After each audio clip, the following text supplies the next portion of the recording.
Hello बच्चों, कैसे हैं आप सब। एक बार आपका फिर से स्वागत है दिशप्रीज क्लासेस में। तो आज हम स्टार्ट करेंगे अपनी पहली क्लास इकोनॉमिक्स से। किसी भी सब्जेक्ट को पढ़ने से पहले हमें ये जान लेना चाहिए कि वो सब्जेक्ट हमें पढ़ना क्यों है, क्योंकि मैंने आपको पहले भी वादा किया था कि हम अपने सब्जेक्ट को प्रैक्टिकल लाइफ के पॉइंट ऑफ व्यू से पढ़ेंगे।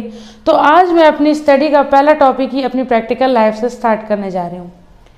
तो सबसे पहले किसी भी सब्जेक्ट को पढ़ने से पहले ये जान लेना चाहिए कि वो सब्जेक्ट हमें पढ़ना क्यों है।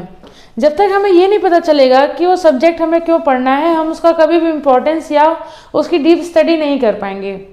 आपको अक्सर शिकायत होती होगी कि हमें जो सब्जेक्ट आपको नहीं पसंद आया होगा तो हमें स्कूल में क्यों पढ़ाया गया। जैसे पर्सनली मैं अपना एग्जांपल लूँ तो मुझे हिस्ट्री पढ़ना एकदम भी पसंद नहीं था। तो मैं हमेशा ये सोचती रहती थी कि क्या करूँगी मैं हिस्ट्री पढ़ के, क्या होगा इससे, ये क्या फ़ायदा है हिस्ट्री पढ़ के, आगे मेरी लाइफ में क्या काम आएगा, वगैरह वगैरह। ऐसे ही सबके लाइफ में किसी को मैथ्स नहीं पसंद होता है, किसी को लैंग्वेज नहीं पसंद होता है, किसी को साइंस नहीं पसंद होता है। तो अगर हम ये जान लें कि आज तक हमने जो सब्जेक्ट्स पढ़े हैं वो क्यों पढ़े हैं, या उनके पढ़ने से क्या फ़ायदे हैं, या उन्हें क्यों पढ़ना चाहिए, या आने वाले जो सब्जेक्ट्स हमें पढ़ने हैं जस्ट लाइक इकोनॉमिक्स, हमें क्यों पढ़ना चाहिए, क्या होगा इकोनॉमिक्स पढ़ के, अगर हम ये चीज़ें जान लें तो वो सब्जेक्ट ना सिर्फ इंटरेस्टिंग बल्कि नॉलेजफुल भी बन जाता है। तो पहले हम एक एग्जाम्पल से शुरू करते हैं जिसमें हम ये समझने की कोशिश करेंगे कि हमें इकोनॉमिक्स क्यों पढ़ना है, या हम जो बाकी सब्जेक्ट आज तक पढ़ कर आए हैं वो हमें क्या इम्पोर्टेंस रखते हैं हमारी लाइफ में। तो मैं एक एग्जाम्पल से शुरू करती हूँ। मान लेती हूँ कि मेरे पास 100 रुपये हैं और मुझे इन चिप्स खाने का मन कर रहा है।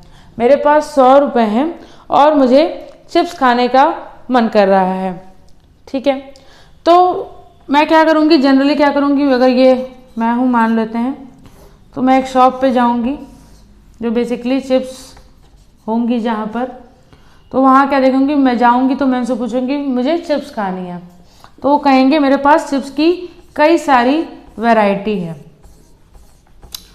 आपको कौन सी चिप्स खानी है। तो एज ए दुकानदार तो मैं तो सिर्फ आपको बता दूंगी ये चिप्स है, आप देख लीजिए। बट एज अ कस्टमर मेरा काम है उन चिप्स के बारे में जानना, उनको मुझे पता रहना चाहिए कि वो चिप्स क्या है, कितने की है, कौन से मेरे फ्लेवर मुझे पसंद है, कौन सा फ्लेवर नहीं पसंद है, मैं कितनी बड़ी चिप्स खरीद सकती हूँ या मैं कितनी चिप्स खरीद सकती हूँ। तो अगर मैं अपने सब्जेक्ट्स पे वापस आ जाऊँ, तो अगर मेरे सामने इतने सारे चिप्स पड़े हैं, ठीक है, तो अगर मुझे लैंग्वेज की जानकारी नहीं होगी, चाहे वो हिंदी हो, चाहे वो इंग्लिश हो, चाहे और कोई भी मेरी लोकल लैंग्वेज हो, ठीक है, अगर मुझे अपने लैंग्वेज की जानकारी नहीं है तो इन चिप्स के ऊपर लिखा क्या है मैं वो नहीं पढ़ पाऊंगी। तो इसलिए लैंग्वेज पढ़ना ज़रूरी होता है। सेकंड थिंग, हमारी मैथ्स यूज़ होती है। कैसे यूज़ होती है मैथ्स, कि ये कितने रुपए का है, इस पे MRP क्या लिखा हुआ है, ये पढ़ने के लिए मुझे मैथ्स समझ में आनी चाहिए। मैथ्स का यूज़ हो गया। नेक्स्ट आते हैं साइंस पे। अगर मैंने साइंस पढ़ी होगी तो मैं ये समझ पाऊंगी कि इस चिप्स में क्या क्या न्यूट्रिएंट्स हैं, क्या क्या इंग्रेडिएंट्स हैं, इसको खाने से फ़ायदा है कि नुकसान है, इसमें फैट है, कितना कार्बोहाइड्रेट है, कितना ऑयल है, कितना ट्रांस फैट है, कितना प्रोटीन है, सब कुछ मुझे अगर मैंने साइंस पढ़ा होगा तो मुझे समझ में आएगा। अगर मैंने सोशल साइंस पढ़ा होता यानी हिस्ट्री, ज्योग्राफी, सिविक्स, तो मुझे ये समझ में आएगा कि इस चिप्स का हिस्ट्री क्या है, ये चिप्स कहाँ से आई है, मुझे पता होगा कि ये चिप्स सबसे पहले कहाँ बनी होगी, या इस चिप्स को अगर मैंने सिविक्स पढ़ा होगा तो इस चिप्स को खाना लीगल है कि इलीगल है, क्या मैं ये खा सकती हूँ कि नहीं, क्या ये 18+ की तो कोई सामान नहीं है, या अगर मैं माइनर हूँ तो उसको अवेल कर सकती हूँ। तो अगर मैंने सोशल साइंस पढ़ा होगा तो मुझे पता होगा। तो देखिए, सिर्फ एक चिप्स को मैं खरीदने गई और मुझे मेरे जितने लाइफ में मैंने सब्जेक्ट्स, कोर सब्जेक्ट्स पढ़े हैं वो सारे के सारे अप्लाई हो गए।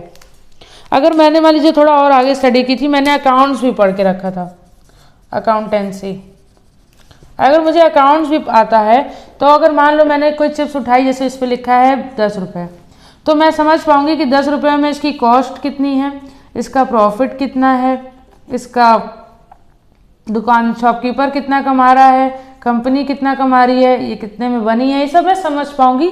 क्यों? क्योंकि मैंने अकाउंटेंसी पढ़ के रखी है। लेकिन इतना सब कुछ होने के बाद भी क्या मुझे ये बताने वाला कोई है कि मैं कौन सी चिप्स खरीदूं? सबसे पहले मुझे अगर चिप्स खरीदनी होगी तो मैं पहले अपनी जेब में हाथ डालूंगी कि मेरे भाई आखिर मेरे पास पैसे कितने हैं, मैं कौन सी चिप्स ले सकती हूँ। मान लेते हैं ये 10 रुपये की है, ये 20 रुपये की है, ये 40 रुपये की है, 50 रुपये की है, 100 रुपये की है, 5 रुपये की है, 2 रुपये की है, ये भी 10 की है, ये 5 की है, ये 10 की है, ये 20 की है। ऐसे सबके अपने अपने रेट हैं। तो सबसे पहले मैं अपनी जेब में हाथ डालूंगी, हाँ मेरे पास 100 रुपये है, मतलब मैं इसमें से कोई भी एक चिप्स कम से कम तो अवेल कर ही सकती हूँ। तो ये मेरा बिहेवियर बताएगा मुझे ना कि मैं क्या ले सकती हूँ, क्या नहीं ले सकती हूँ, मुझे पसंद क्या है, मुझे क्या नहीं पसंद है, क्या मुझे अपने पूरे पैसे खर्च कर देने चाहिए, क्या मुझे कुछ पैसे बचा के रखने चाहिए। तो ये सब जो मेरे दिमाग में चीज़ें आ रही है ना, ये मेरा नॉर्मल ह्यूमन बिहेवियर है, इसमें कुछ अलग नहीं है। या मैंने कुछ अलग सोच लिया, या मैं बहुत बड़ी आदमी बन गई कि नहीं मैंने पूरे पैसे बचा लिए या मैंने पूरे पैसे खर्च कर दिए तो मैं बहुत बुरी हो गई। ऐसा कुछ भी नहीं है। बस जब मैं इस बारे में सोच रही हूँ कि मैं कौन सी चिप्स लूँ, कौन सी चिप्स न लूँ, कितना पैसा खर्च करूँ, कितना पैसा बचा दूँ, that is my normal human behaviour. और इसी ह्यूमन बिहेवियर की जो पैसों से रिलेटेड है, वो ह्यूमन बिहेवियर जो किससे रिलेटेड है, पैसों और उसकी सिलेक्शन से रिलेटेड है, उसी की स्टडी करते हैं हम इकोनॉमिक्स में। तो ये एक लाइव एग्जाम्पल के थ्रू मैंने आपको समझाने की कोशिश की। तो इकोनॉमिक्स में पढ़ना क्या है? तो इकोनॉमिक्स में हमें नॉर्मली ह्यूमन बिहेवियर पढ़ना है जो वेल्थ से रिलेटेड होगा। So this is about economics.